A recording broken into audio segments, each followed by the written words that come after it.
ابھی جیسے ہمارے یہ سیف اللہ بھائی نے پوچھا کہ نارنگ منڈی سے کہ فوت شدہ والدین سے کچھ مسائل تھے، وہ فوت ہو گئے اور اب وہ ان سے معافی بھی نہیں مانگ سکتا، تو ایسے شخص کو کیا کرنا چاہیے جو اپنے والدین کو کسی وجہ سے ناراض کر بیٹھے اور ان سے زندگی میں معافی نہیں مانگ سکا، تو اب کیا کرے؟ دیکھیں چند کام ہیں وہ کر سکتے ہیں جی۔ اس میں ایک تو نبی کریم صلی اللہ علیہ وآلہ وسلم سے کسی شخص نے پوچھا کہ میرے والدین فوت ہو گئے ہیں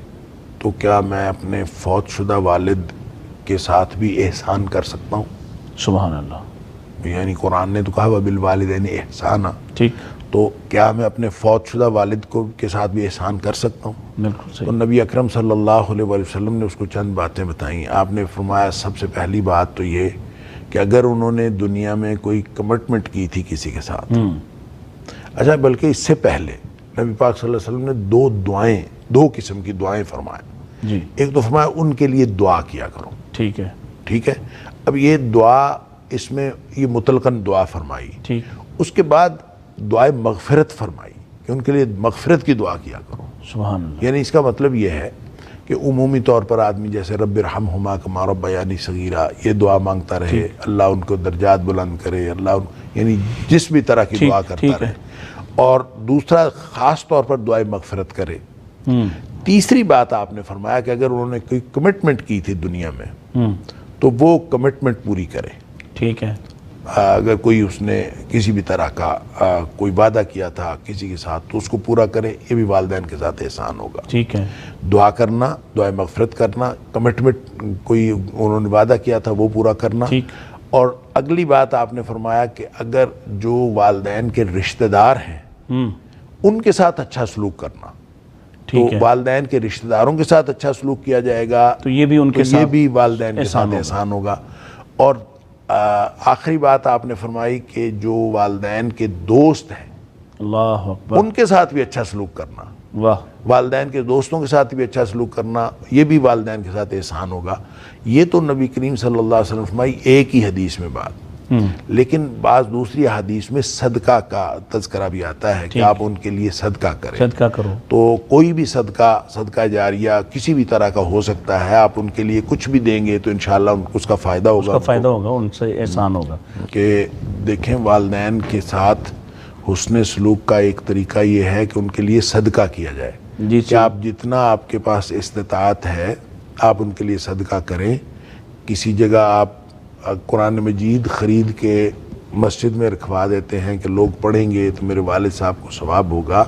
تو یہ بھی صدقہ ہے۔ آپ مسجدوں میں صفیں رکھوا دیتے ہیں، مسجد بنوا دیتے ہیں، کوئی کہیں نلکا لگوا دیتے ہیں، اس طرح کا کوئی بھی کام جو ہوتا ہے صدقہ جاریہ ہے۔ بلکہ پانی کے صدقے کو تو پانی کا صدقہ تو سب سے اچھا صدقہ ہے۔ تو کوئی صحابی آئے بھی تھے جنہوں نے پوچھا، ہاں جی، تو نبی کریم صلی اللہ علیہ وسلم نے فرمایا کہ پانی کا صدقہ جو ہے سب سے اچھا صدقہ ہے، تو لہٰذا پانی کا صدقہ کریں یا نلکا لگوا دیں، کوئی اس طرح کا کام، تو صدقہ جو والدین کے لیے کریں یہ بھی ان کو فائدہ دے گا۔ تو ان سارے کاموں میں سے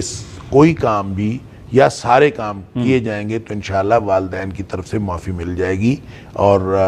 کوئی ضروری نہیں ہے کہ وہ یوں آپ معافی مانگیں گے تو۔ دیکھیں حدیث میں آتا ہے والدین، خاص طور پہ جو فوت شدہ والدین ہوتے ہیں ان کے حالات بہتر ہو جاتے ہیں، صحیح، تو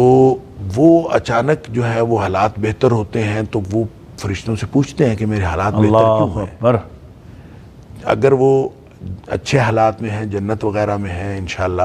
تو ان کے درجات بلند ہوتے ہیں، اور اگر اللہ نخواستہ وہ کسی برے حالات میں ہیں تو ان کے عذاب میں تخفیف ہو جاتی ہے، ختم ہو جاتا ہے۔ تو دونوں صورتوں میں وہ پوچھتے ہیں فرشتوں سے کہ یہ کس وجہ سے تبدیلی کس وجہ سے، ان کو بتایا جاتا ہے کہ تمہاری اولاد نے تمہارے لیے دعا کی ہے۔ اللہ اکبر، اللہ اکبر۔ تو اولاد کی دعا گویا ڈائریکٹ ان کو فائدہ دیتی ہے، تو اس طرح تو ان کا وہ انتظار میں رہتے ہیں کہ میری اولاد جو ہے وہ دعا کرے، تو دعا کرنے کی وجہ سے ان کو چونکہ فائدہ ہوتا ہے لہذا وہ دعا کرتے رہیں۔ آپ دعا جتنی زیادہ کریں گے ان کے لیے انشاءاللہ ان کو فائدہ ہوگا، اور انشاءاللہ وہ دنیا میں معافی سے کہیں زیادہ فائدہ آپ کو ہو جائے گا کہ آپ والدین کے ساتھ اس طرح ذاتی دلی اور قلبی اطمینان کے لیے، یعنی اپنی کسی کو ایسی بات یا زیادتی کر بیٹھے ہیں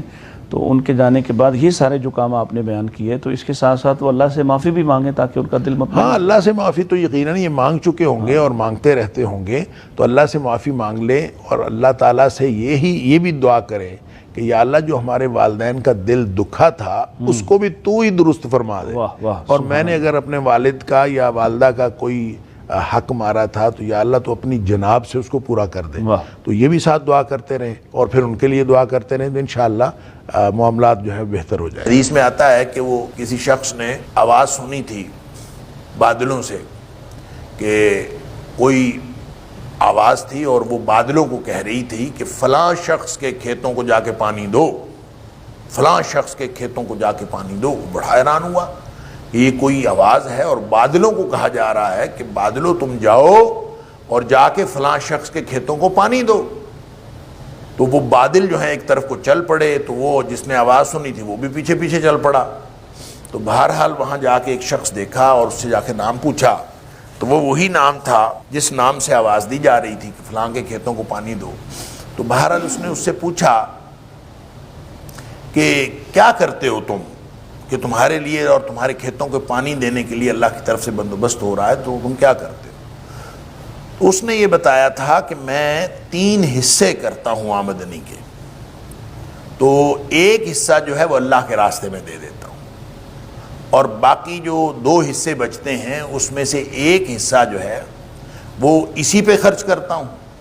یعنی باغ کو دوبارہ جو ہے وہ اس کی ریہیبلیٹیشن کے لیے اور اس کے ترقی کے لیے اسی کے اوپر خرچ کرتا ہوں، اور ایک حصہ جو ہے وہ اپنے لیے اور اپنے گھر والوں کے لیے رکھتا ہوں۔ اس طرح سے میں نے 3 حصے کیے ہوئے۔ تو یہ گویا اس نے خود سے مقرر کیا تھا، تو اس کی اللہ کے ہاں پسندیدگی کا عالم یہ ہے کہ اللہ تعالیٰ کی طرف سے بادل کو حکم ہو رہا ہے، اور وہ ہمیں بتایا گیا باقاعدہ، اور اس لیے بتایا گیا کہ تاکہ لوگوں کو معلوم ہو کہ اگر کوئی شخص اس طرح سے حصے داری بنا لے تو وہ اللہ کو بہت پسند ہے۔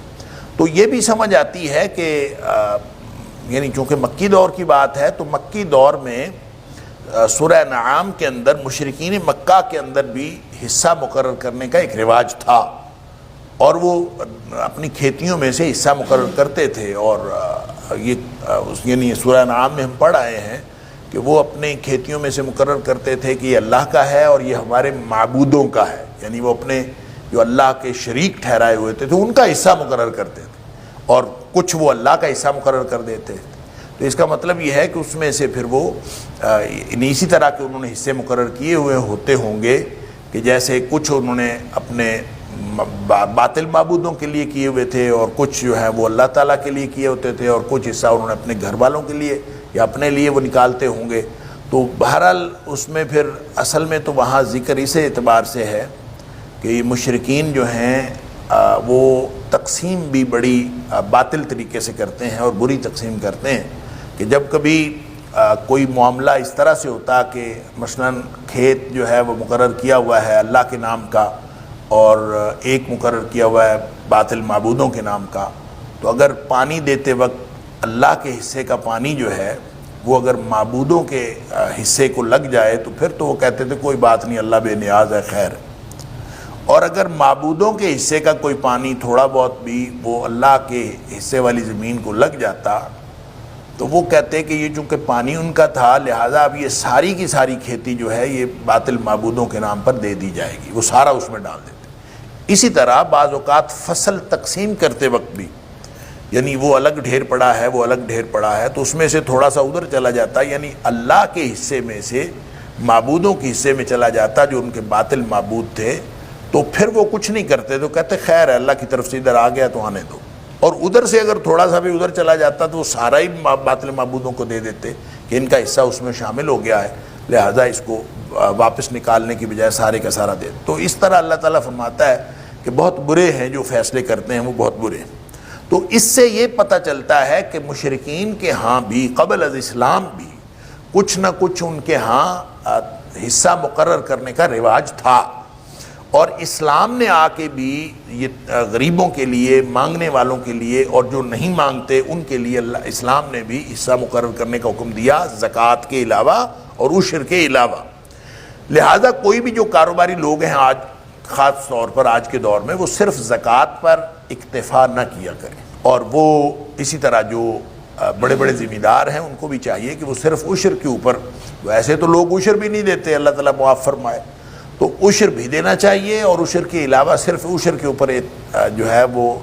اکتفا نہیں کرنا چاہیے، بلکہ اس کے علاوہ بھی حصہ نکالنا چاہیے اور غریبوں کو دینا چاہیے۔ اس کی وجہ یہ ہے کہ میں پہلے بھی عرض کر چکا ہوں، یہ جو محسنین ہیں اللہ تعالیٰ نے اوپر فرمایا یہ محسنین ہیں، کانوا قبل ذلک محسنین، یہ اس سے پہلے محسن تھے۔ اور محسن کون ہوتا ہے؟ محسن وہ ہوتا ہے جو صرف واجبات پہ اکتفا نہیں کرتا،